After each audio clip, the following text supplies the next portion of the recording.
Doctora Lorian Jiménez Faibi, jefa del Laboratorio de Genética Molecular de nuestra UNAM, autora de su más reciente libro, Las vidas que no contaron. ¿Cuántos mexicanos murieron realmente en la pandemia? Doctora, antes que nada, gracias por esta nueva conversación. No, al contrario, gracias por el espacio y permitirme platicar sobre esto.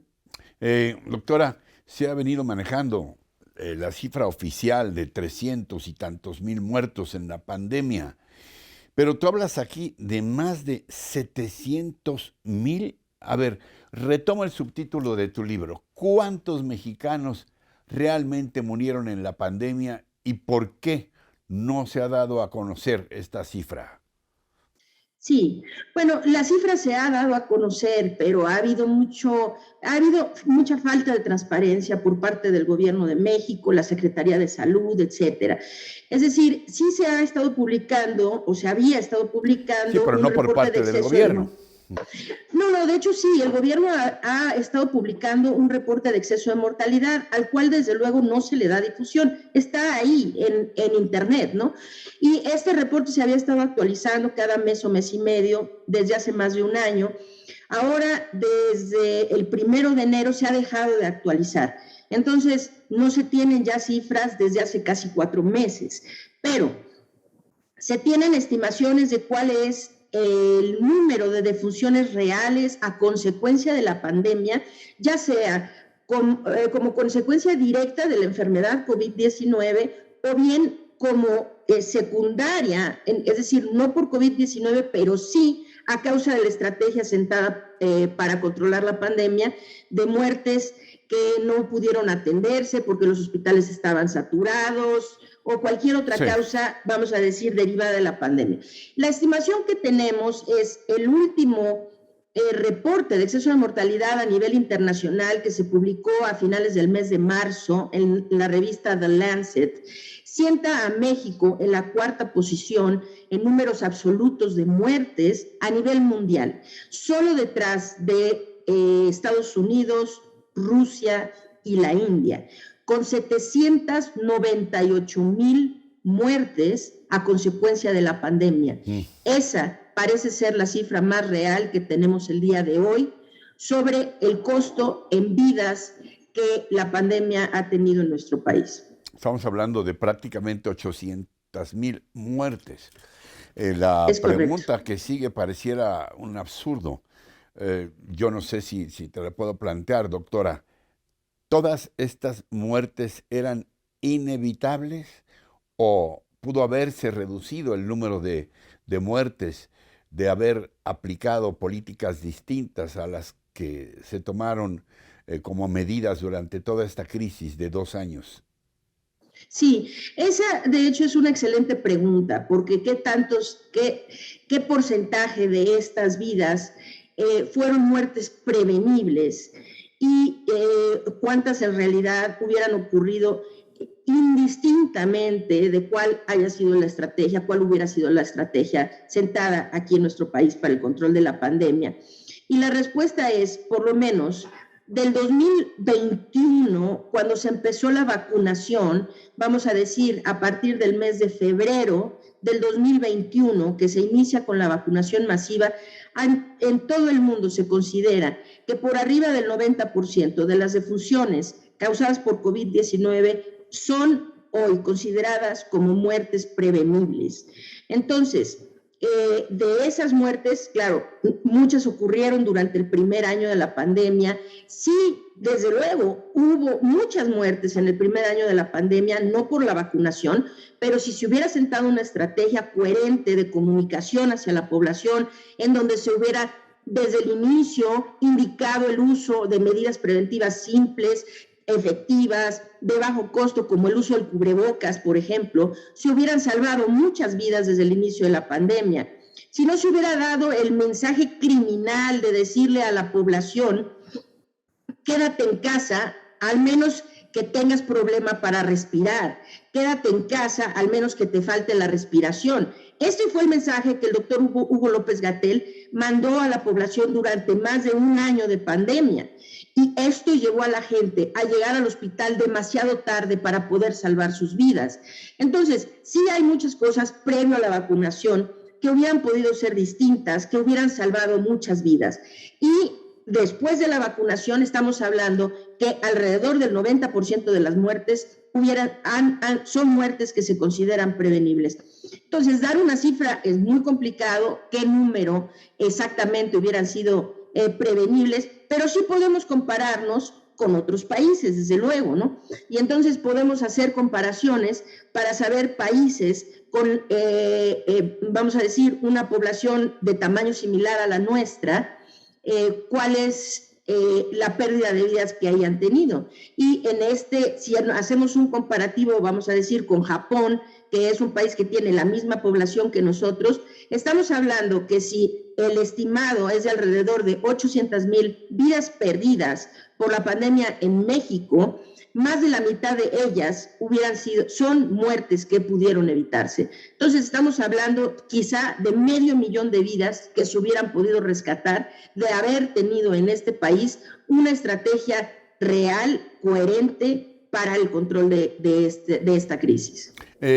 ¿Hay algún otro país donde se le haya dicho a la población, desde las más altas esferas del poder, no solamente el doctor López-Gatell, el vocero y encargado de la estrategia antipandemia, sino el propio presidente López Obrador, que el cubrebocas no era necesario?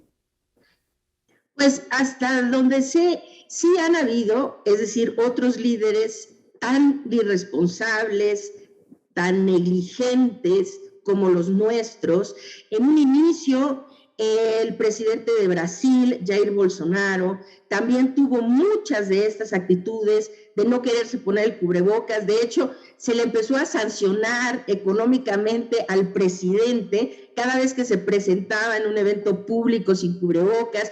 También empujó medicamentos sin ninguna base científica, como aquí se hizo en la Ciudad de México, de administrar ivermectina a centenas de miles de personas sin una base científica, sin ni siquiera informarles que se estaba haciendo una experimentación con ellos, ¿no? También Bolsonaro estaba empujando no la ivermectina, sino la hidroxicloroquina. Es decir, podemos hablar algunos líderes en particular. Creo que el que más se acerca es Bolsonaro, pero, y desde luego, al principio de la pandemia, Boris Johnson, de Reino Gran Unido, Bretaña, también fue muy irresponsable de querer decir que era mejor que la gente simplemente se infectara, vamos a irnos por la inmunidad de rebaño. Muy recientemente levanta todas las medidas preventivas y después incita a que todo el mundo haga una gran fiesta en las calles, viva la libertad.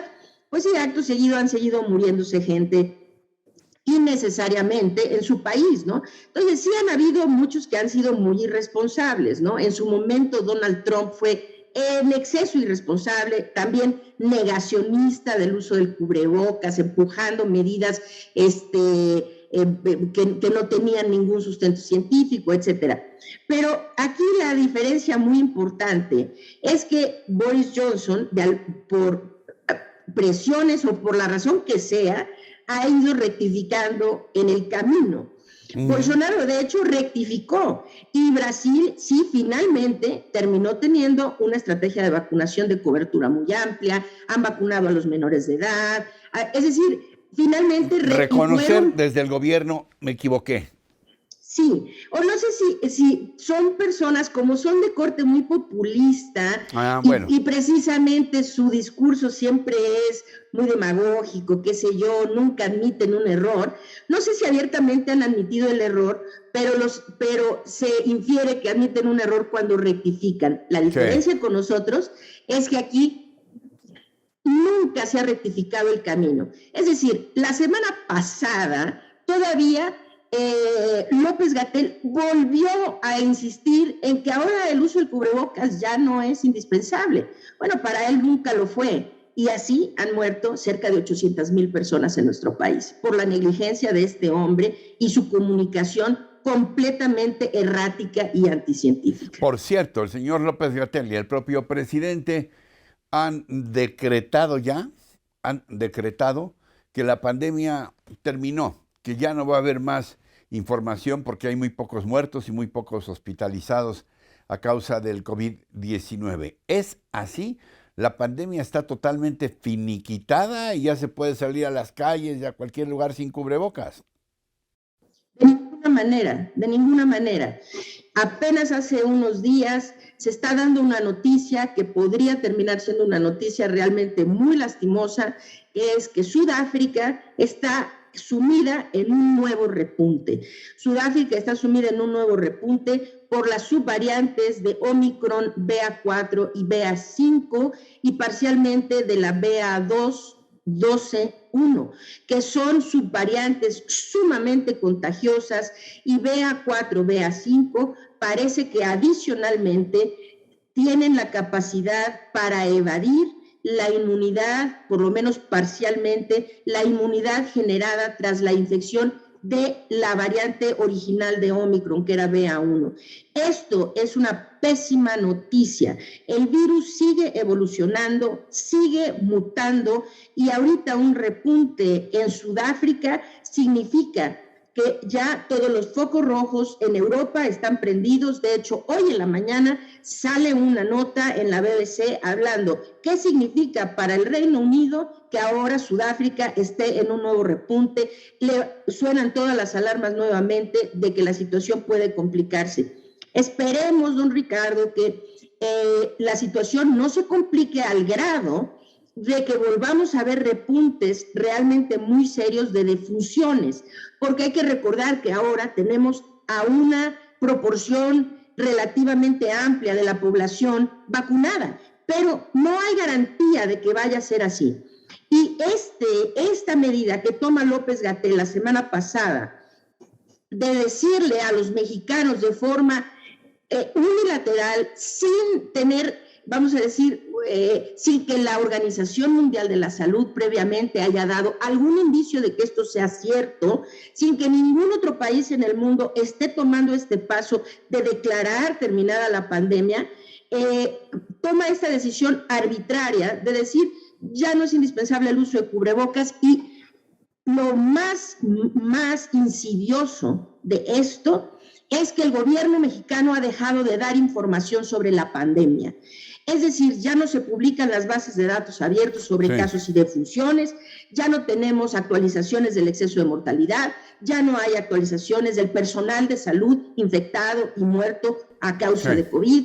Es decir, quiere decir esto, si esto que está ocurriendo en Sudáfrica finalmente se propaga en el resto del mundo, aquí en México ahora sí navegamos completamente a ciegas.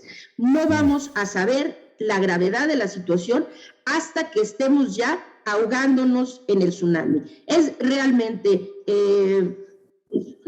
ya no se le puede llamar negligencia. Creo que esta es una actitud realmente de una negligencia que va hacia lo criminal, de dejar al país completamente a ciegas en términos de para dónde va y indicadores de cómo se está desarrollando aquí la pandemia. Finalmente, doctora, ¿qué nos dirías a quienes te vemos y escuchamos y confiamos mucho más en ti que en lo que diga el señor López-Gatell? ¿Qué tendríamos que hacer con estos mensajes de que ya se terminó y qué tendríamos que estar haciendo como individuos, como familias, como sociedad? Bueno, lo que la gente necesita saber es que esta enfermedad llegó para quedarse. Es decir, no va a haber nunca un momento ya. Es como quienes, a mi edad, pues yo sí recuerdo, cuando surgió, por ejemplo, el VIH. Antes, pues nadie hablaba de VIH, era un virus que no teníamos. Y entonces había ciertas cosas, comportamientos que se llevaban a cabo antes del VIH y ahora, y que después cambiaron posterior al VIH, porque sabemos que es una enfermedad que se transmite por ciertas vías, entonces hay que tener cuidados especiales para evitar la transmisión. Ahora es algo muy similar. COVID-19 llegó para quedarse. Esta falacia de que un día podemos simplemente ignorarlo, pensar que esto no existe, es decir, necesitamos todos estar conscientes de que la enfermedad sigue aquí, que es una enfermedad potencialmente letal y que necesitamos, si bien ya no vamos a volver a hablar de confinamientos masivos, esperemos que eso sea así, ¿no? De que ya no tengamos nunca que volver a hablar de confinamientos masivos, ni tampoco de cerrar actividades humanas. Necesitamos seguir con las actividades normales de la vida, pero sí considerando ahora cambios de comportamiento que nos permitan protegernos contra el contagio de este virus. El uso del cubrebocas, la ventilación de los espacios cerrados, estas son dos medidas, dos precauciones que vamos a tener, aunque queramos o no, ahorita reconocerlo hacia adelante. Estas son cosas que llegaron para quedarse, sin duda. Doctora Lorian Jiménez Faibi, jefa del Laboratorio de Genética Molecular de nuestra UNAM, gracias por esta nueva aportación, por este nuevo libro, y estaremos muy atentos y siempre pendientes y con este espacio abierto. Muchísimas gracias, un placer. Muchas gracias por el espacio. Hasta pronto, doctora. Gracias.